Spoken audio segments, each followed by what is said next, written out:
Good evening, everyone. Welcome to our second edition of ACLT In Conversation With. Our special guest today is Mr. Dane Baptiste.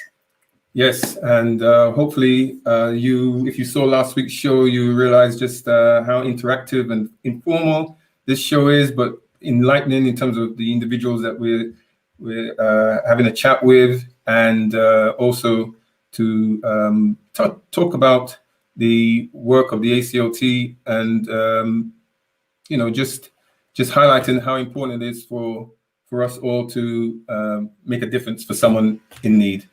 So, Dane Baptiste, let's give you a profile of him. Okay, so Dane Baptiste, a comedian, actor and writer, was born in Hither Green, southeast London, grew up in Lewisham and studied business management at Bradford University. Prior to becoming a stand-up comedian in 2012, Dane worked in media sales. After the success of his debut stand-up show, Citizen Dane, he completed 2 sold-out runs at London's Soho Theatre, with additional dates added due to phenomenal demand. Dane made comedy history in 2014 as the first Black act to be nominated for the 2014 Best Newcomer Comedy Award at the Edinburgh Fringe Festival. Dane's second stand-up show, Reasonable Doubts, sold out and was met with huge critical acclaim at the 2015 Edinburgh Fringe Festival, with his first nationwide solo tour following in 2016. He was also nominated in 2015 for a Chortle Award, which honours the best stand-up comics working in the UK. In 2016, Dane created and wrote and starred in incredible short sitcom show called Sunny D. And this was the first Black sitcom commissioned by the BBC. And it was on BBC Three, and it was the first one for 20 years. And it was then purchased in America by Lionsgate Pictures for a remake. Now, also in 2018, Dane set out on a massive world tour covering numerous territories in the Far East, Australia, New Zealand, with his smash hit stand-up G.O.D. God, Gold, Oil, Drugs, his other name, about worldwide pursuit of wealth, power, and pleasure. If you've been following Dane's career, or if you haven't, go back and check, but he's done a lot of stuff, numerous TV and radio appearances, such as Virtually Famous, Celebrity Squares, Safe Word, Mock the Week, 8 out of 10 Cats, blah, blah, blah, Pants on Fire, etc., etc.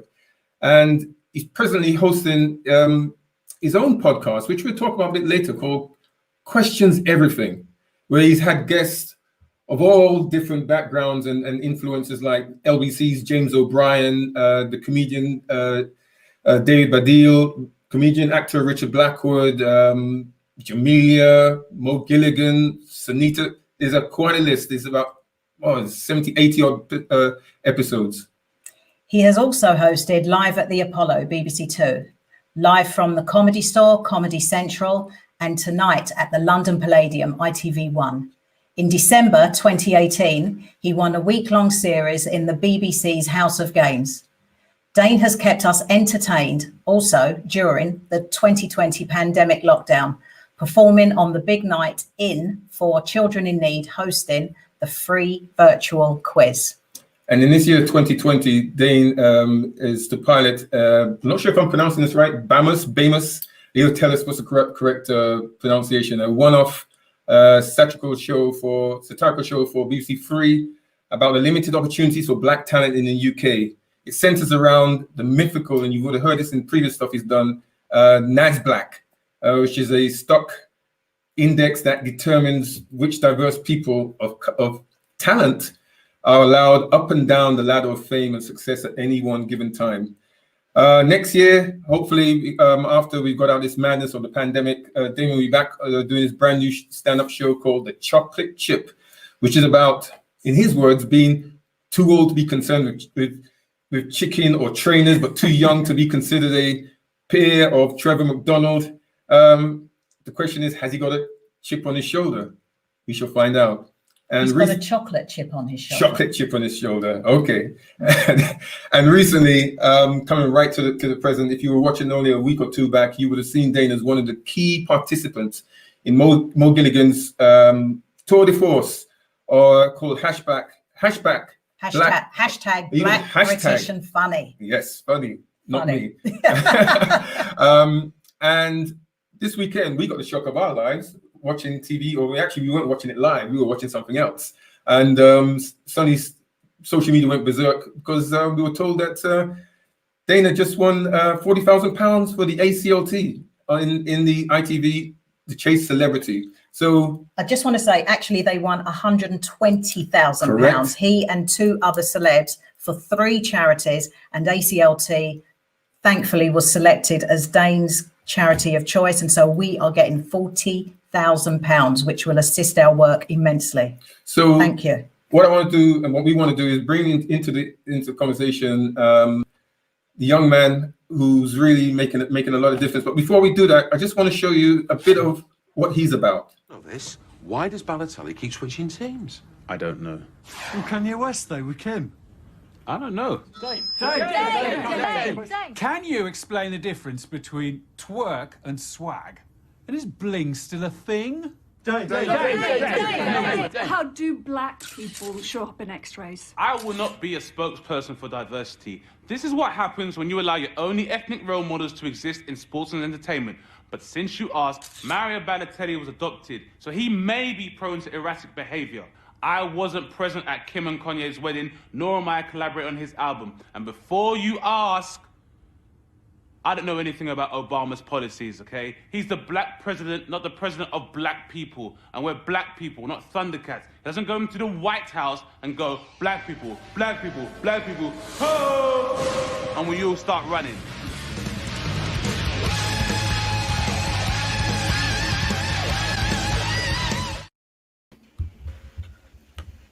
And on that note, we would like to welcome Mr. Dane Baptiste. Thank you very much for having me, guys. Hi, Oren. Hi, Beverly. How are you guys? We are fine, Dane. How are you? I'm good. Thank you very much. I just got back in from working today. But yeah, so far, so good. Good, good. It's been a bit of a roller coaster ride, especially during the lockdown, hasn't it? Yeah, well, yeah, definitely. I mean, it's kind of been the lockdown, however, has kind of allowed me to take time to take stock of the work I've done and, you know, observe a certain level of stillness. Because sometimes when you're in it, you're so focused on the next stage and you're so focused on progression that you forget like how far you've come. So it's been very helpful for me to sit down and have the stillness and look over my work and see how beneficial that's been, and just have a plan about what I want to do with my career over, you know, the next 5 to 10 years. And also, like, I suppose that's probably been like the most intriguing part. So far as like hardship, it could be much worse. So I've actually kind of been okay, really. I feel like, you know, when people ask how I'm kind of surviving in the lockdown, I'm normally quite chill. I'm like, you know, at the end of the day, I'm, even though laughter is the best medicine, that doesn't make me a key worker by any stretch of the imagination. There are people in society that are kind of holding down the infrastructure directly on the front line, people that resemble ourselves a lot of the time. And yeah, I just feel like anything I can do to kind of help those people means that my career doesn't really take a priority. So in that respect, yeah, I'm just cool, man. I have my health. I'm able to take care of myself, and my family are for the most part good. So I'm good. I would say actually, Dane, that you are one of the frontline key workers, because if you have the ability to make us all smile and laugh out loud in this madness that we are currently in, then to me, your role is so important in this whole thing. So for me, you are a key line, you are a frontline worker, definitely. So well, thank you very much. So Dane, how do we, let's start at the beginning. I mean, interesting. I listed some quotes about you by the press. A comical genius, masterly crafted, observational comedy at its finest, outstanding, powerful, persuasive. That's you now. Go back a bit to before you started stand-up. What were you doing? Was there a 9 to 5 before you suddenly changed course? Most definitely. Can I just say, I watched you in Sunny D. Is that a reflection of what was going on? It's a kind of a composite of situations, yeah. So Sunny D kind of was a way chronicling my life before I started doing stand-up in earnest. And obviously a lot of it is embellished for comedic effect with a few composite characters. But yeah, that was a very big reflection of my life. Essentially, before I did comedy, I always enjoyed comedy. I guess I would be considered a class clown.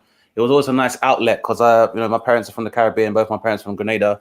And being that they're first generation, I grew up in a household where it's like children are seen and not heard.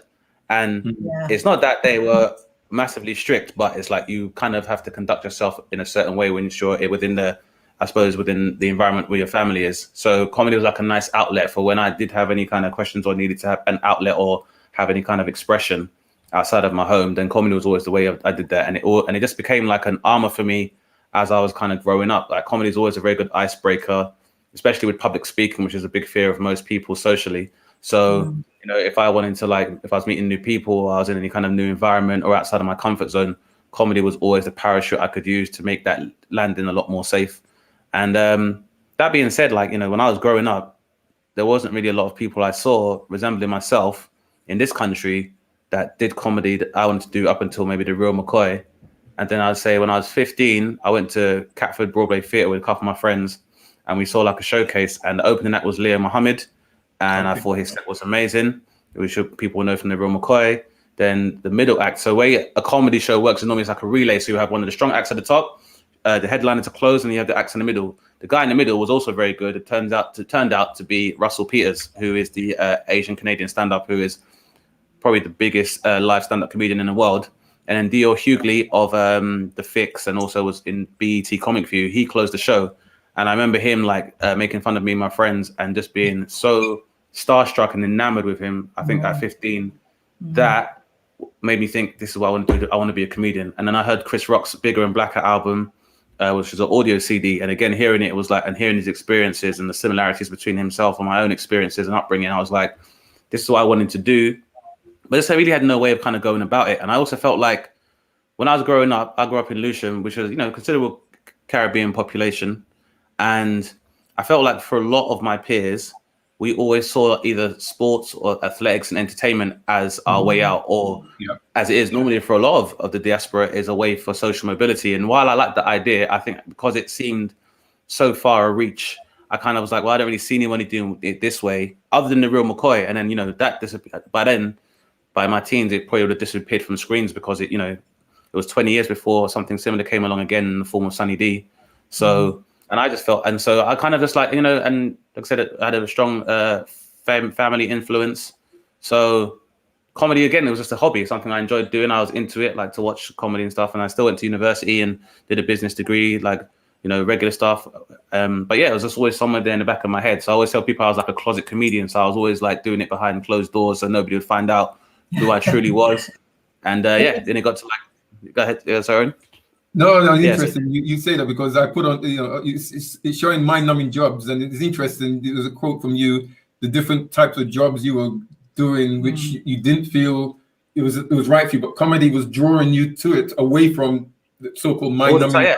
All the time, and it was always, I guess, a real subconscious thing that every kind of job I had was still kind of gearing towards what I actually wanted to do. So I was just trying to find some sensibility in that job that was similar to what I wanted to do. So with sales, it was kind of you meet new people, you have to be persuasive in your language, you kind of have to think on your feet. It's about public speaking and be able to pitch yourself. So I kind of went for that. And I guess the media aspect, I was under the impression it would be creative, which wasn't the case because media advertising isn't really, that's not really creative at all. It's a numbers game like any call center job. And I think the main thing for me was I was always kind of I'd watch so many films and so many autobiographies where you'd see an aspiring Black creative who maybe had talent, but at the same time, because he didn't really pay very well, wasn't able to take care of their family. And I never wanted to be that person where I'm your parents sacrificed a lot of things, as with all our parents, to get you to this position. And the last thing I want to do is turn around and be like, oh, I want to be a comedian and I want to perform, because it just sounded insane. So, but then it got to a point, I think 2008, after the credit crunch, where I was kind of well, no job is really stable anyway.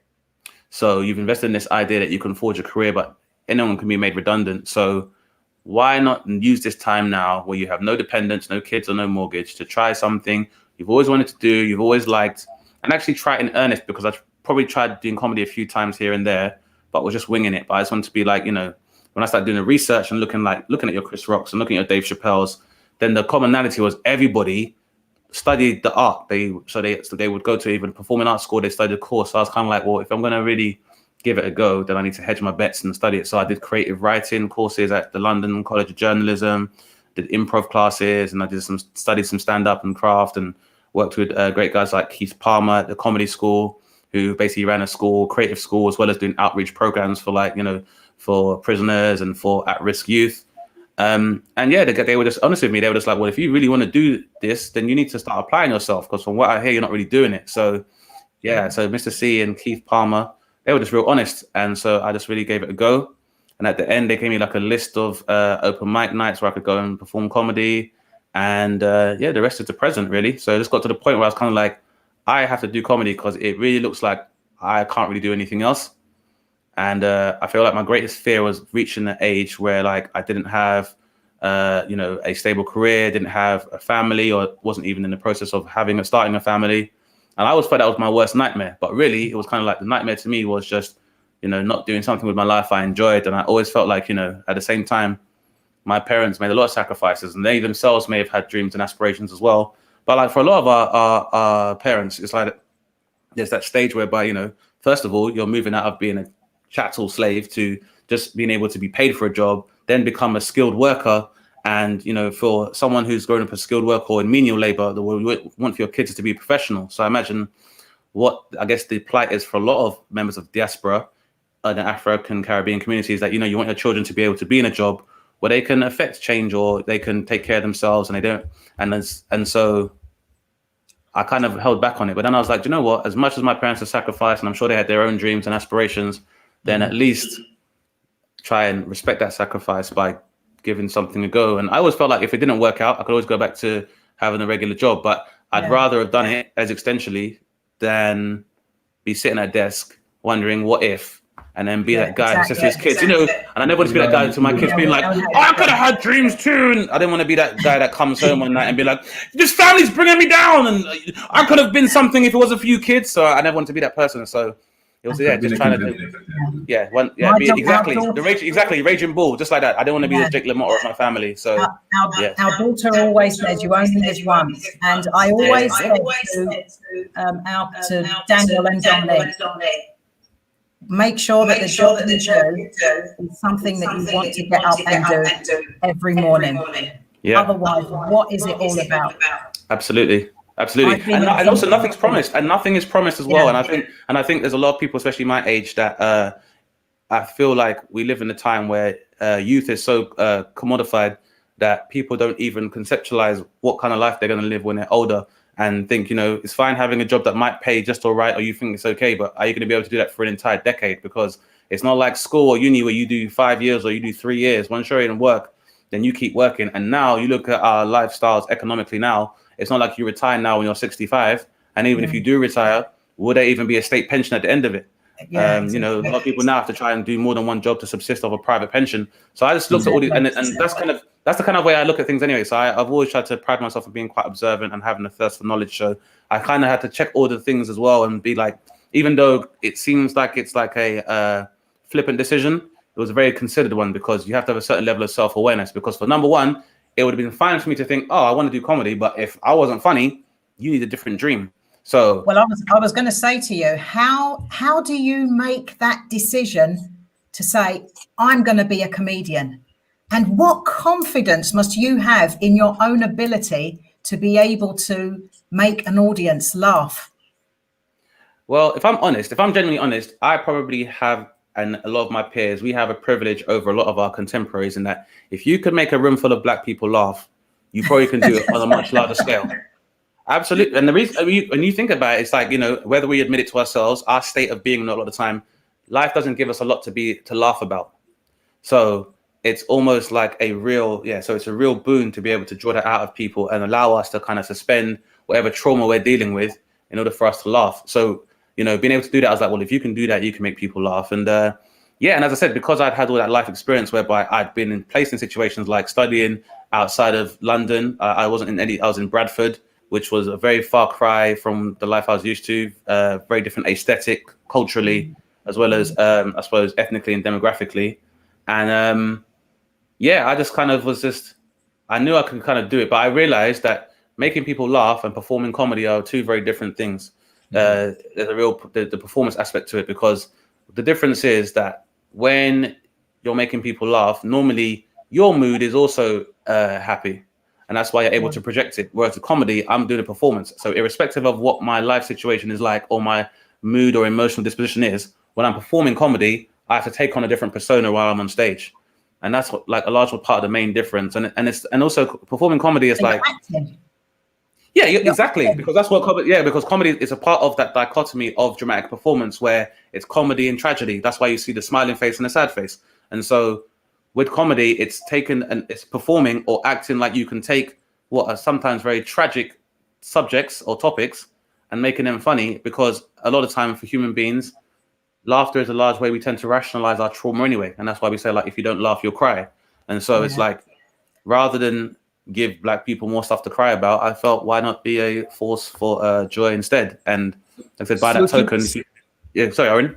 So taking that point on the migration or going to Edinburgh, and then suddenly being nominated for a huge award, which is a massive step up to get into what you're talking about, to doing your stand-up tours. I mean, I'm fascinated by God, you know, and where did that come from? Where's that thinking come from?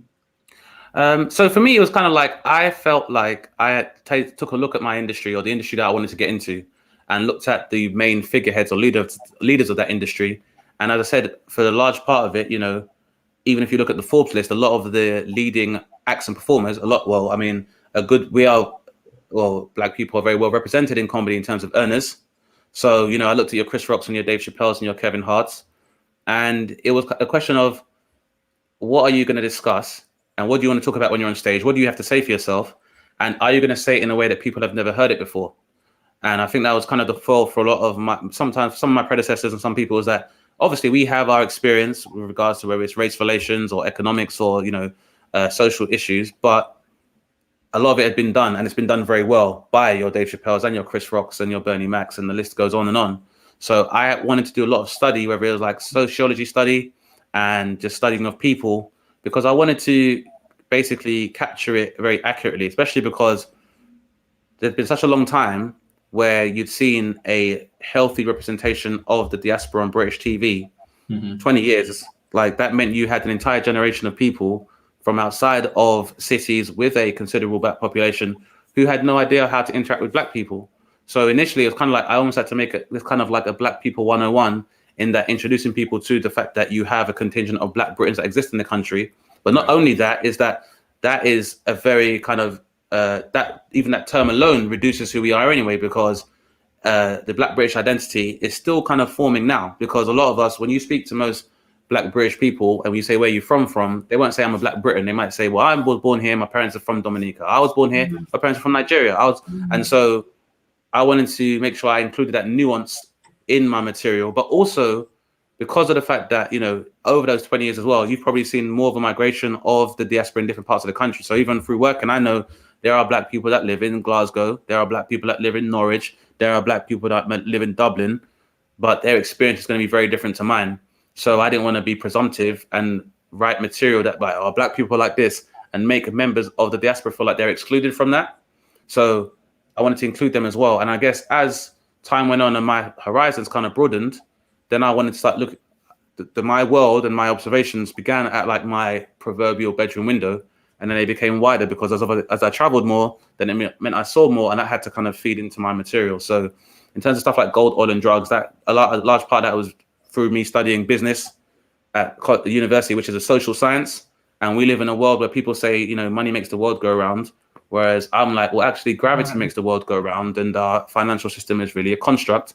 And this is why. And, you know, if you fast forward now, you look now, like, so this show is kind of about me saying, you know, capitalism and how much basis is it for it, and the fact that we confuse commerce for capitalism, because we have and so many of these ideas that really, if they continue, aren't really going to work out in real life. And you look now, so this show is about, you know, that gold, oil and drugs are the things that human beings tend to worship and exalt now. Like we worship wealth. We worship wealth Like oil gives us all of our creature comforts, so we tend to worship that. And drugs is about our compulsions, because we are in a world now where we can indulge anything, because literally McDonald's can be brought to your front door. But the show is kind of about, it's all well and good, but if we keep worshiping false idols, what's going to happen to us? And you can look at 2020, that all it took was the wave of biology to remind human beings that there are some things that money can't buy us out of. Yes. So yeah. and on top of that, you say what makes the world go around. Interesting that the other subject we want to talk about is how ignorance makes the world go around, because representation or misrepresentation, as in the case of this incredible picture that happened not too long ago, is all part of this whole misrepresentation of us by others. How do you deal with that? I think we need to explain what this is about. Okay. So you were contacted by the researchers of something that you was involved in? Not even researchers. We'd already filmed. So not even researchers. So Richard and I had appeared on the same show, and somebody had sent through press shots for us to approve when they started promoting the show. And they'd sent me the press pack for Richard Blackwood. And I was kind of like, my manager was like, why have you not done it yet? And I was like, this is Richard Blackwood. So we thought it was like a thumbnail. We just thought it was a thumbnail because she sent it through like on WhatsApp. And I thought it was like a thumbnail and it was going to preview other pictures. And they were all of Richard Blackwood. And I'm like, I'd love the hairline, but I'm not Richard Blackwood. So I'd love it. But, and also, like, if you had told me when I was into comedy that you'd be compared to Richard Blackwood, like, my head would have exploded with, like, pride. But in this instance, like, as great as Richard is, and even emulating a modicum of his career would be amazing, but we're not the same person. And, Richard, then that also reduces Richard's achievements and who he is in the industry as well. So I just tweeted it as a joke, because at this point, like, I'm sure, like, we all have a story of some kind of racial microaggression or some kind of reduction that we've suffered. And so so we get to the point where we're desensitized. And we all know that even the way we are perceived by our oppressors is a lot of the time is a source for comedy anyway. So I was just putting it up on my Twitter, just be like, look how dumb these people are. Not realizing that it would go viral, and it became quite a big deal. But it was just a big part of like our whole thing about representation. And again, it was another example of feeding into a narrative about representation and the whole Black Lives Matter movement on a larger scale. So going on to what you've been doing during this lockdown and other things, one of the things we picked up on was the Ultimate Londoner quiz. How did that start, and how's that been going as such? It's been good. I mean, we saw that in the one day, and it was just like a nice quiz. I think the idea was to help people dealing with some kind of isolation, not being able to travel, and it's a healthy and wholesome distraction from being on lockdown. So it kind of worked out, and this it was nice and went quick. Time flies when you're having fun. And it was just another one of the schemes whereby, I've had to learn to adapt as a performer, where, the lion's share of the work you do now kind of takes place online. There are some live gigs that have been arranged in lieu of COVID and are socially distant.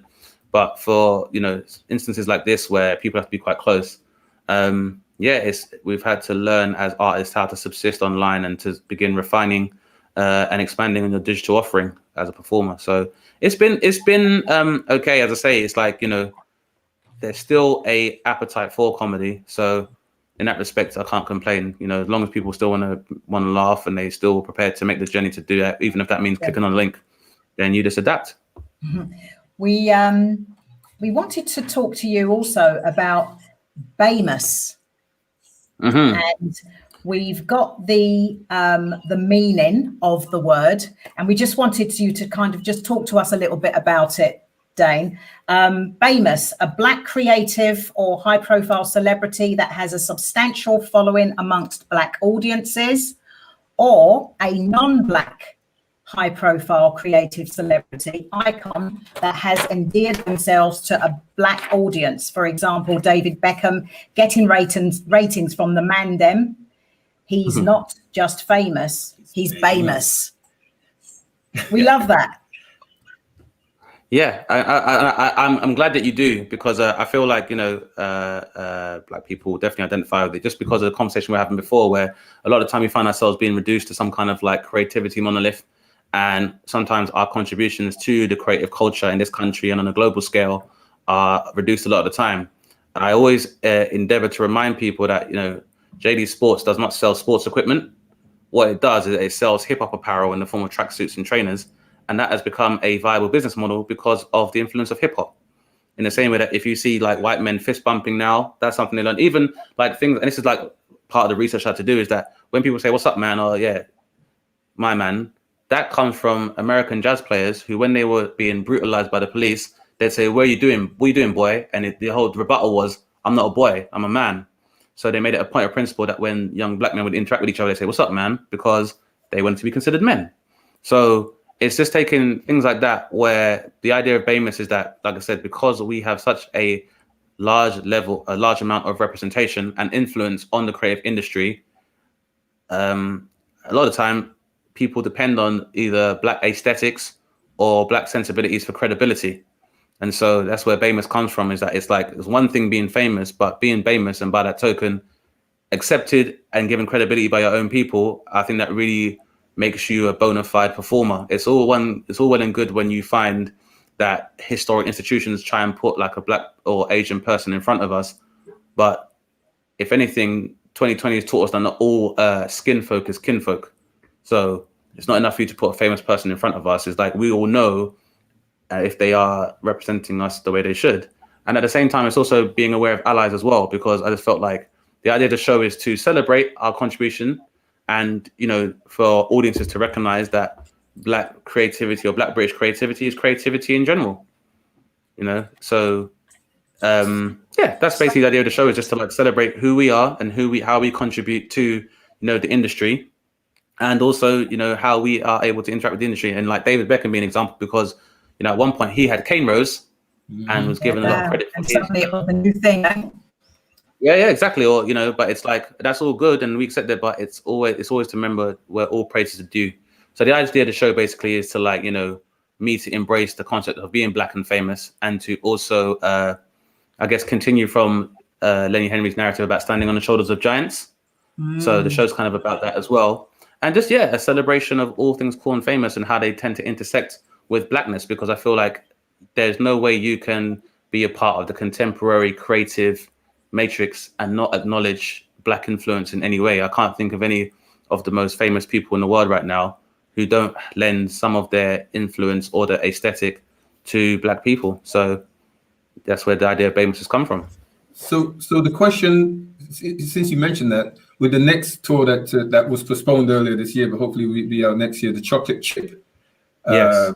Can I just ask, when can we expect to see BAMUS on our screen? So we are starting production on BAMUS now, and provisionally hope to have the pilot would be available from the first week of December on BBC Three and on BBC One.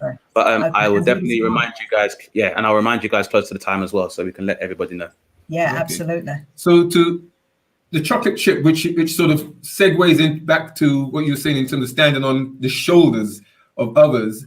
How is, with that title and going into an audience like you have, to educate, how do you think a title that is perceived in terms of, is it looked upon in a good way, or is it like you do have that chip? Do you have to defend the indefensible, or do you feel I've got nothing to defend it? This is the reality. Yeah, I think definitely the latter, Orin. That I think, you know, if anyone is taking a look at global issues right now, or the state of race relations in the West, I felt like I don't need to be apologetic. I don't need to use kid gloves. And not only am I aware that I may have a complex of anger as a Black man, I embrace it. As you said, it's like, you know, and I felt like anyone that wants to oppose it or reduce it, that is defending the indefensible. So the Chocolate Chip as a show was about me giving an affectionate name to my anger and really articulating to people that might be unaware where this complex of anger could come from if you didn't know. You know, anyone that's paying attention to the state of the world would understand why we get angry. And then, you know, almost prophetically, after I finished doing the London run, we had the tragic case of George Floyd. and then the largest humanitarian protest that's ever been seen on planet Earth. And like I said in the show, my show was basically saying, like, you know, we are at a stage now where we are still having to assert our equality and our humanity, and it doesn't seem to be enough for the world at large. You've even had a duchess who is in the form of Meghan Markle as a member of your royal family, and you still can't bring yourselves to accept us. And so the question I was asking with the chocolate chip was like, if you can't see why we're angry, well, how long do you think it's going to be before this all boils over? And that's why we are where we are now, where, How do your audience react to your form of comedy, Dane? Because I'm looking at some of the places that you're going to be at, and some of them, I'm assuming, are not huge Black audiences. Your audience is very mixed, right? Yeah, I think my audience is very mixed. It varies from place to place, but at the same time, people are prepared to travel. But I just think, you know, comedy as an artist, and this is me personally, I believe like what I'm trying to do is take a stream of consciousness and make that tangible. So this is what's happening in here, and making it so my audience can interpret that. Now, I feel like when it comes to consciousness, that doesn't have a race or a gender or a sexual orientation or a religion. When you're dreaming and your subconscious is suggesting to you when you're in your sleep, you don't think about your dream and you don't perceive what you see in your dream as a Black person or a man or a woman or a homosexual or a heterosexual person. It's just your consciousness interpreting stuff. You only realize who you are or begin to contextualize yourself when you wake up. And so my thing is that along with consciousness having no real race or shape or form, neither does laughter. Laughter is a universal language, and it's also probably one of the first languages that children learn as a way of communicating. You learn that if you do something, your child laughs, that is a positive, you can positively reinforce that behavior. So yeah, I never find the idea of traveling out and not performing to predominantly Black rooms daunting, because I felt like we have a legacy whereby there's a lot of other comedians who are Black and able to do the same thing. You know, if Chris Rock comes to the UK or Trevor Noah comes here, they can fill rooms. So there's no reason being a British person, I can't do the same. And also I feel like what a lot of people, where we are massively misled, is that the zeitgeist of the country tries to show us to be a lot more divided than we actually are. And I feel like mainstream media tries to stoke divisions more. And you would think, you know, based on political polls or references, that 51% of the UK population hate immigrants, hate the descendants of immigrants, do not want you around, and are inherently racist. Now, we all know England, like most countries in the West or any country profiting from capitalism or African exploitation, will have a sentiment of racism. But that doesn't necessarily mean that you can't have a conversation with people and you can't be persuasive and change their minds. And also it's about mutuality as well. Like discrimination isn't something that is unique to Black people, obviously. So it's really about me framing an argument whereby I'm saying what you're dealing with is a humanitarian crisis. If you want to talk about the issue of Blackness, or if you want to talk about, I guess, feminism, for example, fourth wave feminism, well, most Black women, just by the merit of being born as a Black woman, are feminists, because they spend their life trying to assert their humanity, their equality, as well as their femininity, and as well as having their femininity appropriated by other groups, you know. And you can't talk about body dysmorphia. Like, we now have, you know, conversations about like body positivity, well, and how it can affect people. Well, we as people have been told that just by being born who we are or having your hair in locks, that this is some kind of, you know, this is law breaking. So for me, it was like, we can't have these conversations about body positivity before we discuss racism. Yeah. And so it was a question. So that brings into what you're doing in your podcast, where you question everything. And you know, it is quite something that you're doing. And it's interesting, the range of people that you've been speaking to on your podcast is incredible. It's you know, it's quite a varied list. So what do you think it is that's creating that amazing ability to get people in for a period of time to just chat about whatever's going on and to try and change the world in a small way? What's creating that? So for me, I guess it's based on the theory that human beings, we're a social species, and we are able to contextualize our existence by reflecting on other human beings. That's how we kind of know who we are. We tend to work out our self-image based on the human beings we interact with. Obviously, what happens is that we have a socially created idea of hierarchy, whether it's like famous people versus non-famous people. And so, but at the same time, we're all born human. And I think that questioning your reality and pondering your existence is something that we all kind of do. So I just thought, well, I imagine when you are a celebrity or you're somebody in a particular arena, you tend to be questioned in a very superficial way, or people have an idea of how they think you think. So I wanted to have a platform whereby, irrespective of who you were, you could ask any question you'd like, and we can just have an open conversation where we kind of dispel with the labels and all the prefaces you have about like your celebrity or your status. It's just like, you know, like I said, it's always about trying to capture that consciousness. What do the most famous person or the person you look up to, that person thinks about things before they go to sleep. That person thinks about things in the shower. They'll think about things before, you know, when they wake up. And so it's just, yeah, giving them a platform whereby let's just, as all human beings, take the time to talk about our reality. And I also feel like the first step to changing your reality is when you question it. So that was the kind of ethos behind the show. Does the discussion get heated? I wouldn't say it's never been particularly heated or hostile, because like I said, it's opening up the question. So it's always for an open-ended question. And I feel like with dialogue, if you've invited someone to ask a particular question, it's only going to become heated if you're defensive about answering it. I feel like if people are asking questions and you can ask them a question that they're prepared to answer and have a discussion about, then it should be fine. And, you know, and sometimes if people want to know, like, we can always find out the questions in advance.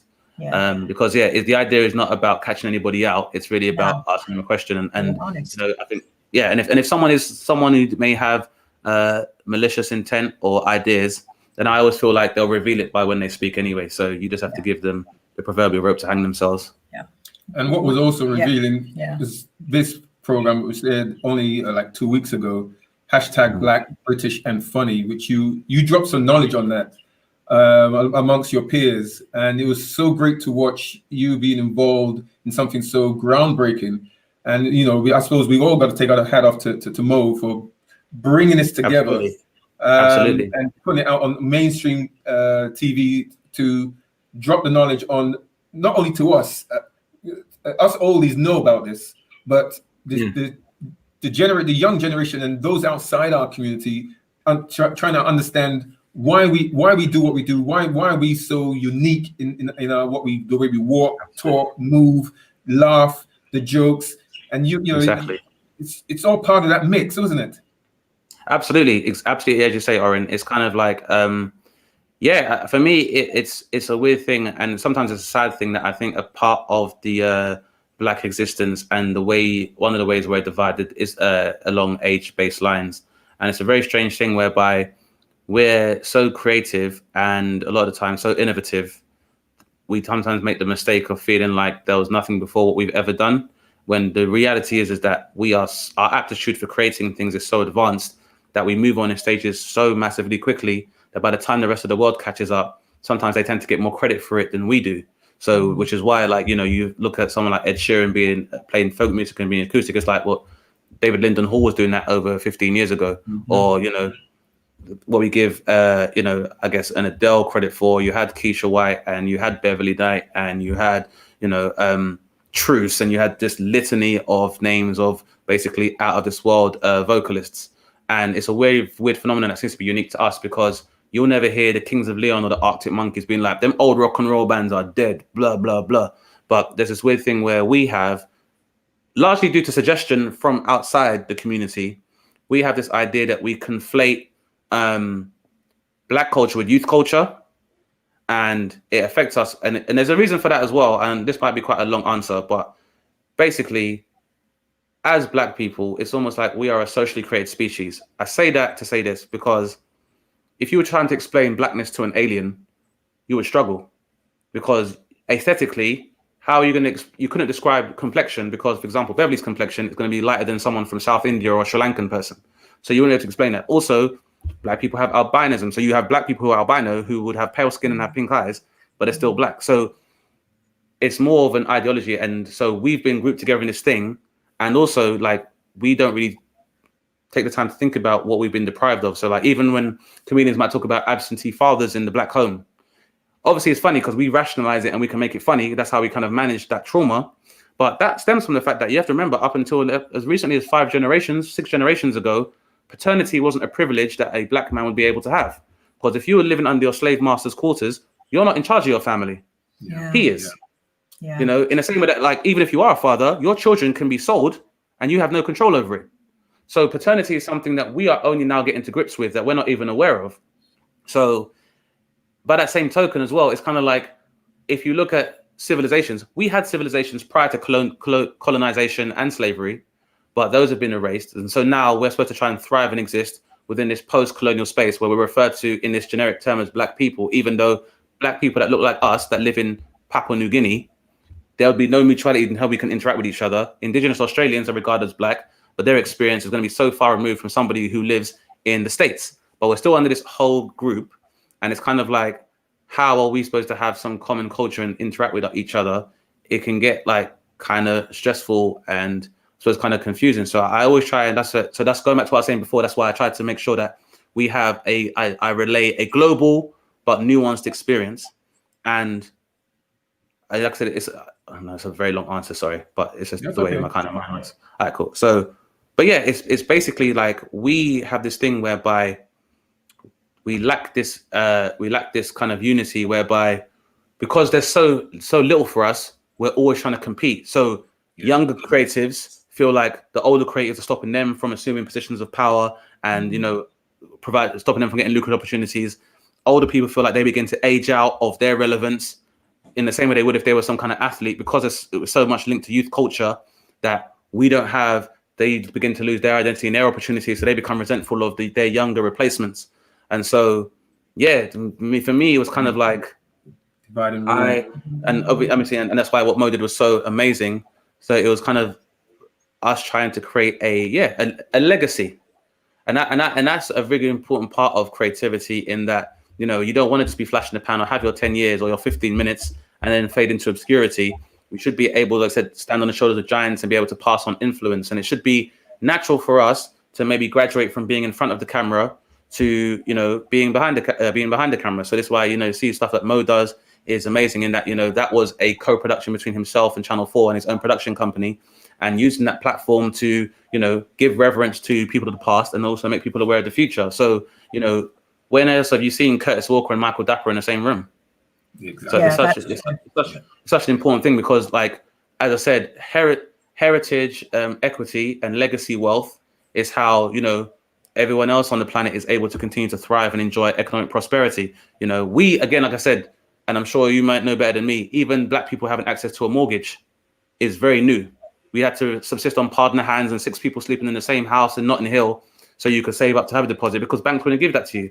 A lot of people may not know that, you know, even though hip hop is the most lucrative art form on the planet, one of the biggest cultural phenomena to come out of America since civil rights. So it's $1 billion industry, but how much control do we have over it? And it's also like, how much record labels do we own? Like, why are we not consolidating every single facet of this phenomenon that we have created with, you know, the Afro-Latin community? So yeah, for us, that's very important to kind of like now create this legacy thing, whereby in the same way that our white contemporaries can pass on their wealth to their kids in the form of their homes or a trust or savings, we want to be able to pass on our knowledge and, you know, our knowledge of navigating the rigors and the obstacles in the industry, so that, you know, when we're like, we won't be like the old people, them lot, they wasted opportunity, because that's going to be you in 10 years. So it's kind of we're talking about legacy. You hit key words there: legacy and doing things behind the scenes and in front of the scenes. And for us, everything that we do, like what you and your peers before have done, is trying to create and leave a legacy for future generations. You're doing it in the arts, in comedy, acting, and for us, it's about health and interest. And the two came together unbeknowingly on the weekend just gone, in terms of what you did in front of the camera, where you did this amazing thing on behalf of the ACLT, and we got the shock of our lives. A lovely shock on Saturday night. We didn't know. Lovely shock. We didn't know this was happening. We were literally minding our own business, watching Manchester United play, and suddenly I saw this thing flash up on social media. And I said to Orin, turn the television over quickly. And there you were. Yeah. There you And, were. just I'm glad you didn't tell us, because if I'd known what was going on with how it was going on the night, I think I would have had a heart attack. Yeah, you don't need that stress. You don't It need that was stress. right up to the last minute, you know. Yeah. And Absolutely.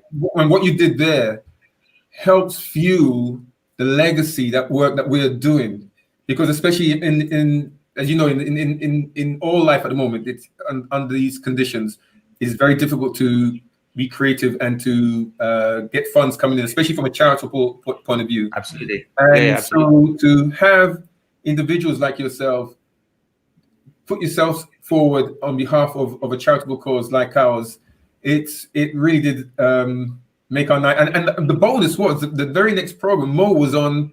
Yeah, the Cube, raising money for 100 Black Men of London, and which was just awesome. Punching the air going, you know, representation. This Black Lives Matter thing, you know, all of this stuff is starting to happen, and it's like, yeah, let's just see more and more of this. But look what it's taken. Yeah, but look what it's taken. When did you record that, Dane? So when did we do it? It was, I think it was maybe 3 weeks prior.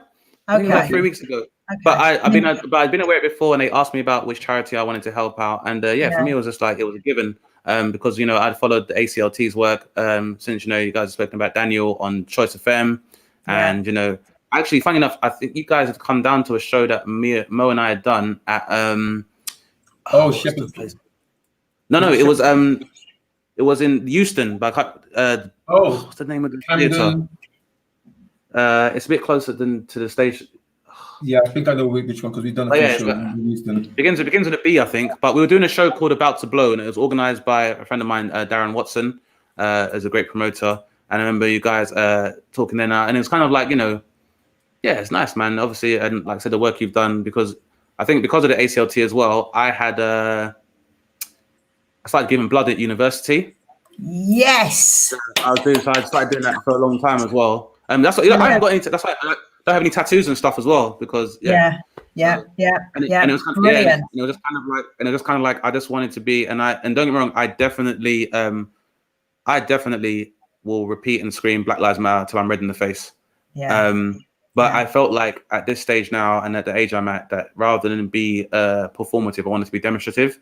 And so if the opportunity came whereby I could help out in a big way, then it was great. So like I can't stress enough, there is no need to thank me. Like, this is a part of you. You made the endeavor to do something that would benefit me and my family way before I met you. So for me, I don't need to be thanked. Like, for me, this is a natural thing. It's a natural thing whereby, you know, I can help out wherever I can. So, well, let us show you what funds that you've raised will help us to do. Okay, so we're going to show now just a few slides of people that we are assisting as we speak.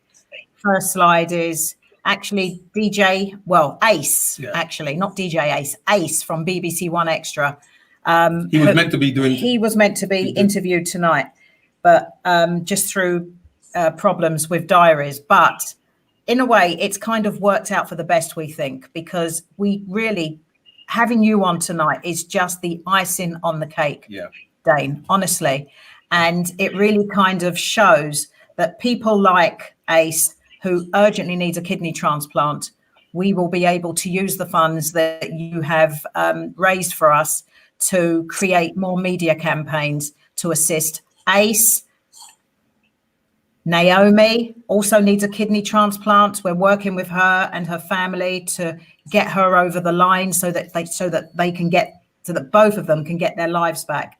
We're assisting Shae and Sarah, mother and son. Both have a condition called Allport syndrome, both in urgent need of kidney transplants. We're assisting them and hoping that, you know, Black people will step forward and do the right thing, you know, stop coming off of the organ donor register and actually staying on, so that when we all pass away, we can donate something of ourselves to assist them. Davinia, diagnosed with sickle cell, but also needs a kidney to survive. You know, the funds that you've raised will help us to assist her.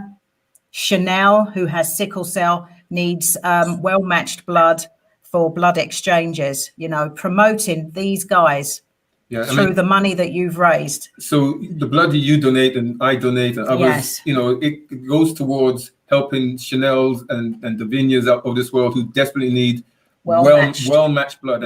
And there are occasions, in fact, more than occasions, where those who need it from our community will get the best quality of life of a transfusion if it's coming from someone who is ethnically similar to them and also having the same blood group. And there are certain blood groups you mainly find in the Black community. And so the art's out through us and yourself, others. We want a football crowd, 40,000 more Black people donating blood. To be regularly donating blood to give Chanel and others a better chance of quality of life. Because yes, they can get blood from a white person, but if you go past that one time and you need it on a regular basis, it causes problems. It causes antibody problems, and because they're not matching well enough. Yeah. And that's why you need many, many more Black people. So it's up to us. Black Lives Matter. This is where we need to start proving it to ourselves. It's a question of all we've got is us. And I feel like rather than me lament and say, we need to help out. And, like I said, if you ask certain things of people become very defensive. And, I'm sure you guys are more aware of than I am that we Black people characteristically and with good reason do have apprehensions about, being within the medical industry, and that I completely understand. Yeah. So any way we can provide any kind of resources we can have to increase information and awareness and reassure people of their safety, and also the long-term benefits of being an organ donor, long-term benefits of being a blood donor. It's not just helping one particular person, it's continuing to do that. And, until we're at a point whereby we can start effectively utilizing stem cells or even monoclonal antibodies and stuff, until we're at that point technologically, it's helping out where you can. So I just felt like if I can just show by continuing to donate blood when I can, then people can see that it's beneficial. So for me, it's truly a great thing. It truly is.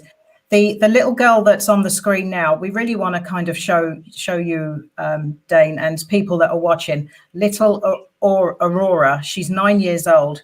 She was diagnosed 9 months ago with stage 4 lymphoma. And this little girl now her parents have been told that her only chance of survival is to receive a stem cell transplant. She's mixed race. She's half Black. She's half white. If there's anybody watching that hasn't joined the stem cell register, please, go to our website, aclt.org, to see if you can help Aurora, or if you can't help Aurora, to help someone like her who desperately needs our assistance. And this gentleman here, Peter, looks white British. He's Chinese, Portuguese, Irish, and English. He's got a incurable cancer. And what we can do is find him a perfect stem cell match so that he can get more time with those 2 little boys on each of his shoulders. These are such simple things that we could all do to make life so much easier not only for the people that we're trying to help, but also for ourselves, I mean, it's like you say, people understand, and it's not about being daunting. It's like you can look at the way the world is now.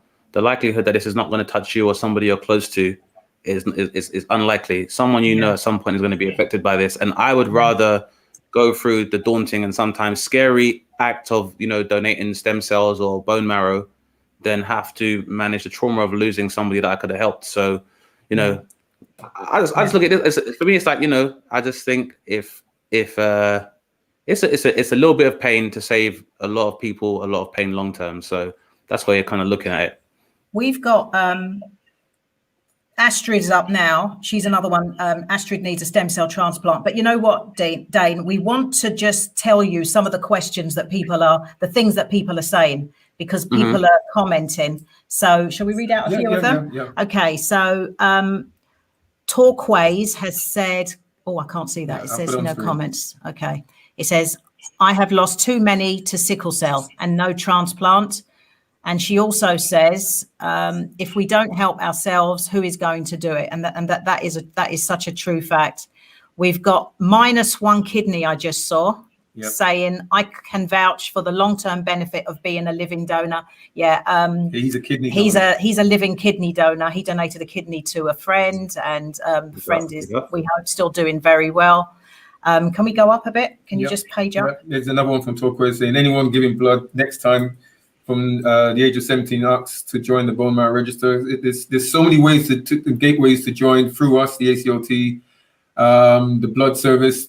Everyone is classified now in England as wanting to be an organ donor. What we're trying to say to people is, don't opt out. If you're going to opt out with the facts, the knowledge. But we want people to stay in, because ethnicity on stem cells and on blood and on organ donation is vital to this.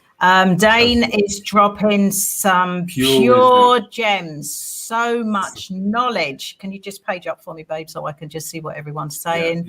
Dane is dropping some wisdom. You are all great role models for our community. Up. Kudos to you, Dane. I hope those who have certain dreams can take from what you're saying and just do the right thing. Thank you, Ronke. You're right. You're just a legend. You're a legend, my dear. Dane, you're a legend. No, I'm just a brick in the wall. I mean, like I always like to feel like, I said, I did my research and there were a lot of people that made a lot of sacrifices for me even to be here. You know, it's very easy to take for granted the fact that as recently as the 60s, I might not have been allowed in a television studio, much less on TV. So, you know, as I said, it's the least I can do is try and be a vessel whereby I can affect positive change. So it's great. Your comedy is great. You're using your comedy to get out other messages. Honestly, you are so talented. You're not just a comedian. You're a spokesperson. I'm absolutely blown away by your knowledge. It's just amazing. I've learned so much from you tonight, Dane. Oh, thank you very much. And I've learned as well. And I will say as well, as I've done, I think we spoke about before, you know, if anyone goes on the register or proves that they registered their organs, then free ticket to a show. So that helps. Thank you. That's great. Thank you. So just to round up, as we come to an end, we just want to highlight future guests coming up this time next Thursday night, 7 p.m. sharp. Put the word out that Miss Alicia Dixon is going to be our guest, coming from a totally different side of the fence to you, Dean, but Dane. Sorry, Dane, but music, talent, but again, segueing back into what you do from someone who's an observer of comedy talent and so on. And like you, she's got a connection with us that goes back a while, which we'll explain when we do that show next week. We've also got Audrey Indome from the Receipts podcast. Yeah. She's very much an influencer. You know her, yeah?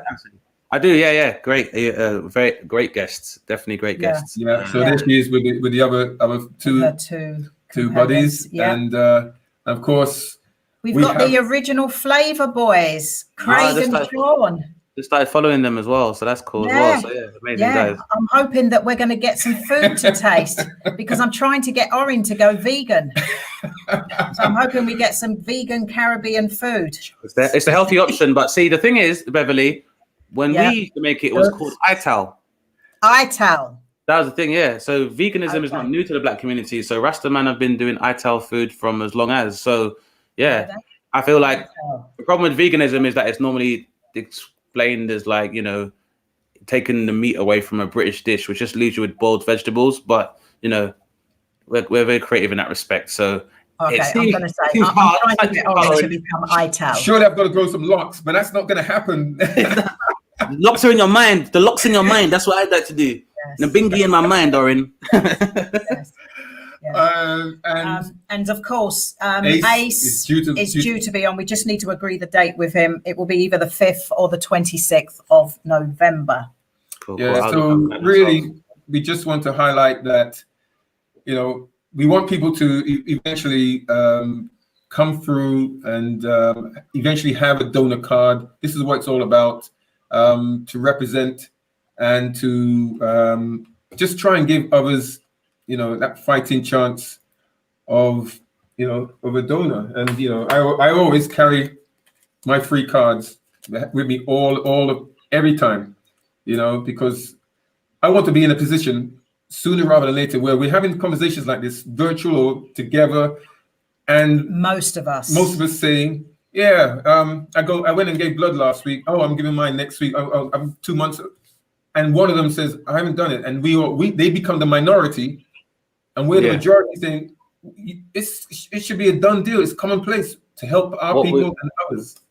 What we want is for donating blood to be like getting a haircut or getting a manicure, essentially. Thank you. That's what we're moving towards. Thank you. Exactly. Dane, it's been a shape up. Absolutely. Little stem cell shape up, you know. It's been an absolute honor and a pleasure. Oh my God, it's been likewise, rewarding. guys. Educational. Likewise, guys. Educational. I've learned a lot as well, and definitely I say to you, like, for me, I consider this like a comedy milestone, and anywhere I can help, and if you know, whether it's like the opportunity to be a patron of the charity or anytime I can raise awareness of the charity, then I would relish the opportunity. So thank you for having me. Oh, no, thank you for joining us. Really, just as someone says, real talk. Then seriously, real talk. I think we can say definitely on behalf of those who are watching and those who are going to watch the recorded version once we've downloaded it, as the weeks go by, they will learn a lot from this, from what you've done in your career, how you've changed and adapted and excelled and connected to us in what we're trying to do, and to leave that legacy in your career and what we're doing, that mutual beneficial aspect of life.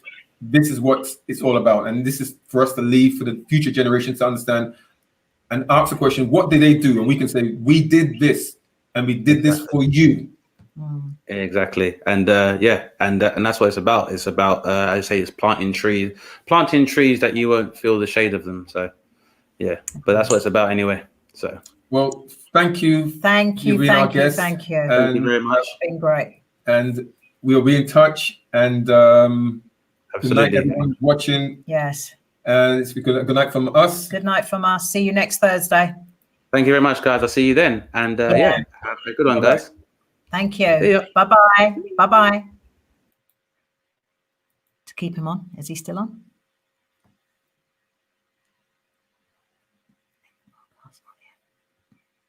Where is he? Can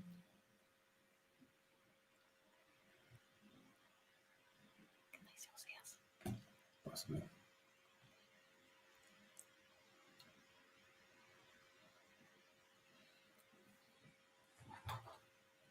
Do you know what? I enjoyed that. Come, Jen. I said, you let us in on your like